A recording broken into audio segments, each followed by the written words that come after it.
रत्नागिरी नगर परिषदेची आज जनरल सभा पार पडली। यावेळी अनेक मुद्द्यांवर चर्चा करण्यात आली। ही चर्चा करत असताना प्रशासकीय कालावधीमध्ये सन 2024-25 ची घरपट्टी भरून देखील चालू वर्षाच्या घरपट्टी पावतीमध्ये ॲड करून आली आहे आणि ती वजा करून घेण्यासाठी ज्येष्ठ नागरिक अनेक फेऱ्या मारत आहेत, तरी देखील ती वाढीव रक्कम वजा केली जात नाहीये।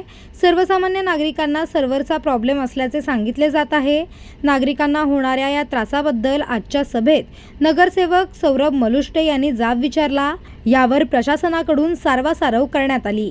सदर विषयाबाबत नगराध्यक्षांनी तातडीने प्रशासकीय कारभारात सुधारणा करण्याची सूचना केलेली आहे आणि ज्येष्ठ नागरिकांना कोणतेही त्रास होता कामा नये याबाबत देखील प्रशासनाने काळजी घ्यावी। याबाबतच्या सूचना नगराध्यक्ष शिल्पा सुर्वे यांनी प्रशासनात दिलेल्या आहेत। राजेंद्र गवांडर म्हणून ज्येष्ठ नागरिक आहेत, ते राहतात रमेशनगरमध्ये।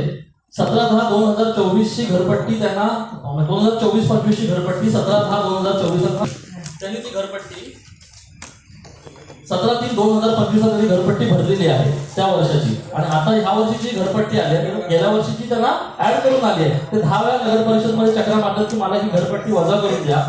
आज त्यांनी घरपट्टी भरली, पावती त्यांनी दिलेली आहे, तरी पण त्याला घरपट्टी जी आहे ती कमी करून सॉफ्टवेअरला काहीतरी प्रॉब्लेम आहे। ज्येष्ठ नागरिक 10 वेळा इथे फेऱ्या मारतात, घरपट्टी भरायची आहे। अशा प्रकारचे प्रॉब्लेम अनेक नागरिकांचे आहेत। लोक स्वतःहून घरपट्टी भरायला तयार आहेत, पण पूर्वीची घरपट्टी अशी वाढवून आल्यामुळे नागरिकांना नाहक हा त्रास सोसावा लागतो। तरी आपण प्रशासनाला सूचना द्याव्या की ज्यांच्याकडे पावती आहे त्यांना हा का त्रास सहन करायला लागतो। पावती पण आहे त्यांच्याकडे।